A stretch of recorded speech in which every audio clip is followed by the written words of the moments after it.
On this day in history, November 28th, 1520, after 38 days, an expedition under the command of Ferdinand Magellan completes the first passage through the Strait of Magellan and enters the Pacific Ocean.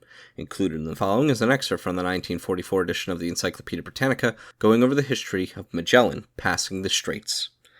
Steering southwest and calling at Tenerife, September 26 to October 3rd, Magellan sighted South America at Cape St. Augustine near Pernambuco on November 29th. Thence he followed the east coast of the New World down to La Plata estuary, which he examined in the hope of finding a passage at this point, January 11th to February 6th, 1520. On March 31st following, he arrived at Port St. Julian in 49 degrees 20 minutes south, where he wintered.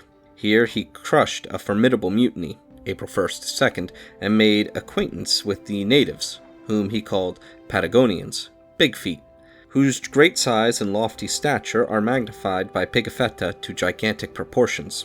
Leaving Port St. Julian on August 24th, 1520, he discovered on October 21st the Cape of the 11,000 Virgins, the eastern entrance of the long-sought passage.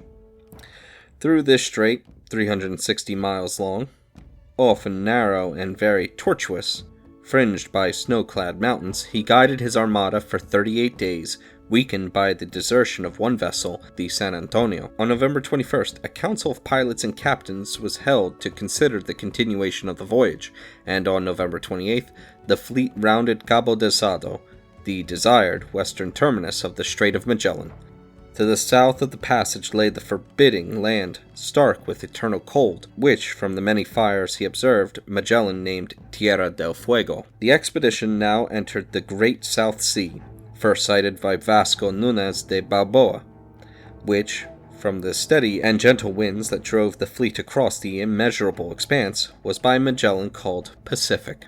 For 98 days Magellan crossed this sea from Cabo Delgado to the Ladrones. On the whole transit he discovered only two islands, sterile and uninhabited, which he called St. Paul's, January 24th, 1521, and Shark Island, February 3rd. The explorers had no fresh provisions, little water, and that bad, and putrid biscuit. The ravages of scurvy became terrible. The worst fears of Magellan were realized. Ox hides, sawdust, and rats had to be eaten.